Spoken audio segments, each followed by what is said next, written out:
Assalamualaikum warahmatullahi wabarakatuh. Saya Riyadian Ramdhani, mahasiswa jurusan Ilmu Administrasi Negara, Fakultas Ilmu Sosial dan Politik.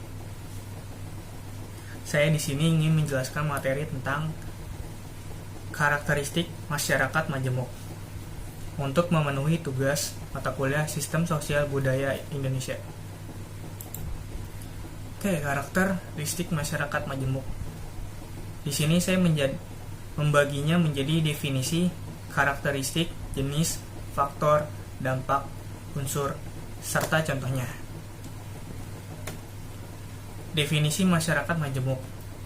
Definisi umumnya, masyarakat majemuk ialah suatu keadaan masyarakat yang terdiri dari berbagai macam ragam elemen perbedaan diferensi sosial, yaitu ras, strata, suku, kelas ekonomi, agama, arti budaya, dan bangsa yang berjalan begitu saja. Masyarakat semacam ini biasanya masih terdapat berbagai ragam konflik, pertentangan, dan keadaan realitas sosial yang ada. Masyarakat majemuk terbentuk dari mengelompoknya masyarakat dari berbagai suku bangsa oleh sistem negara yang diakui dari sistem nilai-nilai yang telah disepakati. Pada dasarnya, dilakukan secara paksaan untuk menjadi tatanan sebuah bangsa dalam bingkai negara. Sebelum terjadi Perang Dunia Kedua, masyarakat di negara bekas jajahan merupakan contoh dari masyarakat majemuk. Kemudian, pasca terjadi Perang Dunia Kedua, yaitu ada Indonesia, Malaysia, Afrika Selatan, dan Suriname, juga merupakan contoh dari masyarakat majemuk. Kemudian pengertian dari S. Furnival, yaitu masyarakat majemuk adalah suatu masyarakat yang berada dalam sistem nilai yang dijadikan pedoman oleh beberapa integrasi sosial yang di dalamnya terdapat para anggota kurang memiliki loyalitas terhadap masyarakat keseluruhan. Kemudian dari Nasikun, yaitu masyarakat majemuk adalah masyarakat yang terdiri atas dua atau banyak suatu aturan tertib sosial, komunitas, atau kelompok yang secara kultural, ekonomi, dan politik terisolasi, serta memiliki struktur dalam kelembagaan yang berbeda-beda antara satu sama lainnya. Nasikun menyatakan bahwa masyarakat majemuk merupakan masyarakat yang menyetujui serta menganut beragam sistem nilai sosial yang telah menjadi pedoman berbagai sistem kesatuan sosial yang menjadi bagian-bagian anggotanya, yaitu beragam sistem sosial sehingga para anggota masyarakat memiliki solidaritas serta loyalitas yang rendah pada masyarakat sebagai bagian dari keseluruhan. Tingkat homogenitas kebudayaan lemah, bahkan kemampuan dasar untuk saling memahaminya pun sangat rendah. Kemudian sini ada Silford Geertz. Masyarakat majemuk adalah masyarakat yang terfragmentasi ke dalam bagian-bagian kecil sistem yang kurang lebih dari diri sendiri yang terikat ke dalam ikatan-ikatan primordial. Kemudian di sini karakteristik umum. Pertama, memiliki struktur budaya yang beragam. Kedua, nilai ataupun norma yang menjadi kesepakatan bersama sulit untuk tumbuh berkembang. Ketiga, banyak dominasi di berbagai struktur sosial, ekonomi, politik, dan budaya. Keempat, tatanan struktur sosial bersifat non-komplementer. Kelima, intensitas konflik sosial sering muncul yang berlaku sara. Hal ini juga menghambat proses integrasi menjadi lambat. Kemudian karakteristik khususnya, adanya dominasi politik oleh suatu kelompok atas kelompok-kelompok yang lainnya. Kedua, secara relatif mengalami konflik antara satu kelompok dengan yang lainnya. Ketiga, kurang mengembangkan konsensus mengenai nilai-nilai yang bersifat dasar. Keempat, tumbuh integrasi sosial yang terjadi relatif atas dasar paksaan dan saling ketergantungan di berbagai bidang khususnya ekonomi. Kelima, memiliki struktur sosial yang terbagi-bagi ke dalam kelompok sosial yang bersifat non-komplementer serta mengalami segmentasi ke dalam kelompok-kelompok yang sering memiliki kebudayaan yang berbeda-beda satu dengan lainnya. Nah, di sini ada jenis masyarakat majemuk. Yang pertama, selalu beriringan dengan kompetisi seimbang, yaitu dalam masyarakat majemuk terdiri atas sejumlah komunitas atau kelompok etnik yang memiliki kekuatan kompetitif seimbang berkumpulnya atau berkoalisi lintas etnik sangat diperlukan untuk pembentukan pemerintah yang stabil. Kedua, ada mayoritas dominan, yaitu terdiri dari sejumlah komunitas atau kelompok etnik yang kekuatan dalam bersaing tidak sepadan dalam kurung imbang. Salah satunya merupakan kelompok mayoritas yang memiliki kekuatan yang lebih besar dari kelompok sosial yang lain, sehingga mendominasi politik ekonomi atas kelompok-kelompok lainnya. Ketiga, ada minoritas dominan. Masyarakat yang diantaranya komunitas atau kelompok etnik yang memiliki bagian kecil kelompok minoritas, namun kelompok minoritas tersebut memiliki kekuatan kompetitif melebihi di antara lainnya sehingga mendominasi politik dan ekonomi. Dan terakhir ada fragmentasi masyarakat yang terdiri dari sejumlah besar komunitas atau kelompok etnik dan tidak ada satu kelompok pun mempunyai posisi politik atau ekonomi yang dominan. Di sini ada faktor kemajemukan masyarakat. Yang pertama, keanekaragaman cara hidup masyarakat Indonesia. Karena letak geografis yang berbeda sehingga berpengaruh pada adanya perbedaan curah hujan dan perbedaan kesuburan tanah.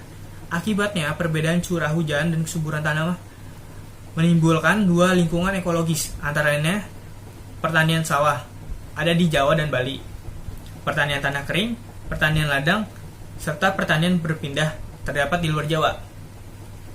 Kemudian yang kedua, letak dan keadaan geografi Indonesia. Karena luasnya negara Indonesia dengan banyaknya pulau maupun kecil, tersebar dari barat sampai timur dengan bentangan mencapai 3.000 mil dan dari utara sampai selatan mencapai bentangan 1.000 mil. Hal ini tak pula menjadi sebab musabab munculnya kelompok etnik yang saling terpisah karena mendiami pulau-pulau tertentu yang sangat terbatas hubungan antara satu dengan lainnya. Selain itu, faktor pendukung lainnya ialah letak strategis Indonesia yang berada di antara dua samudra dan dua benua, sehingga pengaruh dari luar masuk dengan mudah karena kemudahan akses geografis tersebut. Nah, di sini ada dampaknya, dampak dari masyarakat majemuk. Yang pertama, adanya keberagaman etnis, agama, suku, dan ras yang tinggal dalam hidup bersama dalam masyarakat dalam suatu wilayah. Yang kedua, adanya masyarakat dalam suatu negara yang mendiami pulau-pulau di negara tersebut. Jadi di setiap pulau-pulau yang ada di negara tersebut itu ada masyarakatnya. Nah, yang ketiga, munculnya primodalisme pada masyarakat majemuk. Primodalisme tersendiri ini artinya adalah hubungan atau keterkaitan individu dengan kelompok-kelompok sosial di masyarakat atas dasar ikatan bahasa, arti dasar adat istiadat, suku, bangsa, asal daerah, bahkan ikatan keluarganya. Sehingga pada akhirnya bermunculan ikatan-ikatan dalam contoh solidaritas sosial yang lebih terhadap agama, ras, suku, dan kedaerahan terhadap budaya nasional. Kebudayaan sikap ini disebabkan oleh suatu sikap yang kuat untuk mempertahankan budaya suatu kelompok terhadap ancaman dari luar kelompoknya. Nah, berikutnya ada unsur-unsur kemajemukan masyarakat, yaitu adalah elemen-elemen atau unsur yang penting dan paling menonjol peranannya dalam mempengaruhi dinamika masyarakat majemuk adalah perbedaan anggota masyarakat atas dasar ras dan etnisitas. Keanekaragaman kultural dan kelompok sosial di masyarakat majemuk pada umumnya bersumber dari adanya perbedaan dalam dua hal, yaitu ras dan etnisitas. Pertama, perbedaan ras. Menurut Robert, tahun 1977, ras merupakan pengelompokan manusia berdasarkan ciri-ciri warna kulit dan fisik tertentu yang diturunkan secara turun-temurun. Maka, mereka itu berbeda-beda secara fisik karena merupakan hasil dari interaksi mereka dengan lingkungan hidup khususnya mereka. Namun di dalam pengertian ras ini yang terpenting bukanlah bagaimana sifat fisiknya, namun berdasarkan hal tertentu yang diperoleh secara turun-temurun, tetapi bagaimana orang mengartikan dan memberikan pandangan terhadap karakteristik kelompok tersebut. Selama ini diakui paling tidak terdapatnya 3 macam ras besar di dunia, yaitu Kaukasoid, Mongoloid, dan Negroid. Ras Kaukasoid ditandai oleh kulit putih dan rambut yang lurus atau bergelombang. Lalu ras Mongoloid ditandai dengan kulit kuning dan coklat dengan mata yang sipit. Dan ras Negroid ditandai warna kulit hitam dengan rambut keriting. Selain itu terdapat berbagai macam ras yang memiliki ciri yang sangat beragam. Nah, di sini mereka yang termasuk jenis Kaukasoid, misalkan ras Anglo-Saxon. Ras Anglo-Saxon merupakan ras kulit putih Eropa, terutama di Inggris, Irlandia, dan Amerika Serikat. Mereka secara tegas membedakan dirinya dengan ras Negroid kulit hitam keturunan Afrika. Di Asia kita temukan banyak ras Mongoloid, termasuk ras kulit putih coklat di Indonesia. Ras Negroid banyak kita temukan di benua Afrika. Perbedaan masyarakat ini menurut tes ini penting sebagai pengetahuan untuk memahami karakteristik masyarakat majemuk berkaitan dengan masyarakat, permasalahan prasangka yang diskriminasi rasial. Prasangka rasial adalah sikap berprasangka pada masyarakat atau pada kelompok lain yang didasarkan pada pandangan khusus yang diberikan masyarakat kepada sekelompok warna kulit tertentu tanpa melihat kenyataan yang sebenarnya. Sebelum memiliki prasangka kelompok pada umumnya, terlebih dahulu orang memiliki apa yang disebut stereotip terhadap kelompok tersebut. Stereotip adalah pemikiran berprasangka didasarkan pada kesan umumnya yang dipercayai tentang sifat-sifat dan karakteristik suatu kelompok. Prasangka dan stereotip seringkali menuntun perilaku orang untuk bersikap diskriminasi terhadap ras lain yang didasarkan pada keanggotaan orang tersebut dalam kelompok ras tertentu. Perilaku diskriminatif ini seringkali menimbulkan ketidakadilan sosial. Misalnya politik apartheid di Afrika Selatan.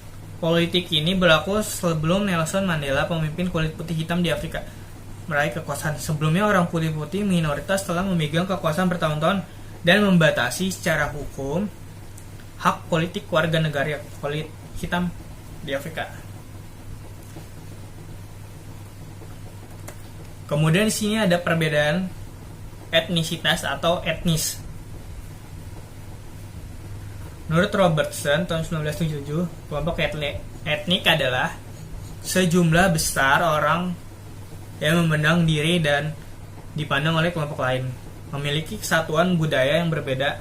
Hal ini terjadi akibat dari sifat-sifat budaya bersama dan interaksi timbal balik terus-menerus dalam pengertian etnisitas sendiri.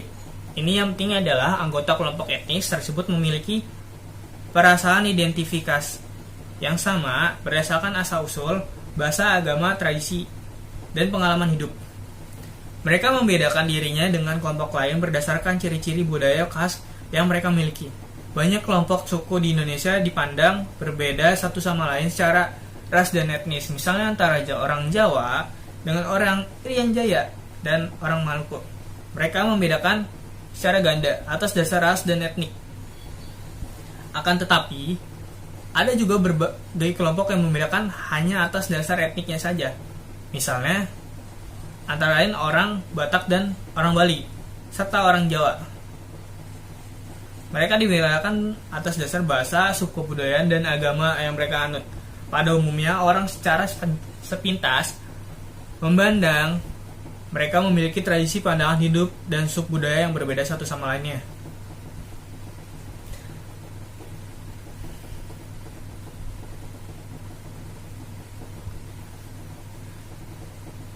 Kemudian pemahaman konsep etnisitas ini penting untuk menjelaskan dinamika masyarakat majemuk melalui sikap enocentrisme. Sikap enocentrisme ini adalah sikap yang menggunakan pandangan dan cara hidup dari sudut pandang sebagai tolak ukur untuk menilai kelompok lainnya. Kelompok orang cenderung memandang nilai dan cara hidup kelompok adalah yang paling baik. Mereka cenderung memandang kelompok lain kurang baik dan tidak dibernilai. Gejala tersebut merupakan gejala sosiologis yang umum. Secara sosiologis, sikap enocentrisme dapat memperketat solidaritas kelompok etnik tersebut. Namun di lain pihak, enocentrisme dapat menimbulkan keresahan sosial di pihak kelompok lainnya. Sikap enocentrisme ini seringkali menimbulkan perilaku tidak adil dalam memperlakukan kelompok lain, terutama kelompok minoritas. Biasanya, sikap enocentrisme ini cenderung menimbulkan keresahan dan konflik di dalam masyarakat. Salah satu contoh yang terkenal adalah perilaku pembunuhan dan peperangan antara etnis Yugoslavia, yaitu antara suku bangsa Bosnia dan Serbia. Mereka berperang untuk mempertahankan etnis dan identitasnya masing-masing. Perbedaan anggota masyarakat atas dasar ras mempertahankan etnis dan identitasnya masing-masing ini berpengaruh terhadap dinamika masyarakat. Seperti yang telah dikemukakan, merupakan persoalan yang sangat penting untuk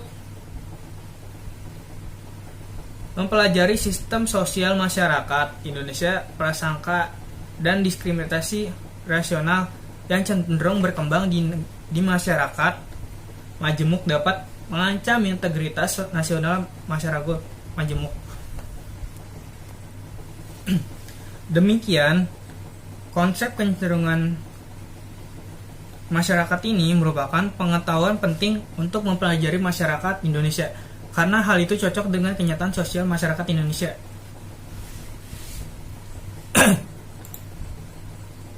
Kemudian di sini ada lembaga agama. Merupakan contoh dari masyarakat majemuk. Yaitu pertama ada lembaga agama. Di Indonesia sendiri dengan beragam corak agama dan kebudayaan menjadikan sebagai negara memiliki masyarakat majemuk. Misalnya umat Islam sebagai umat mayoritas dengan keberagaman budayanya. Sedikit banyak yang memegang kekuasaan dalam kebijakan dan berbagai struktur di pemerintah tentunya memiliki pengaruh besar terhadap kondisi masyarakat. Semisalnya kebijakan tentang makanan halal yang dikeluarkan oleh Majelis Ulama Indonesia merupakan bentuk kehati-hatian bagi umat muslim jika sedang berkunjung atau berada di tempat yang bukan mayoritas muslim.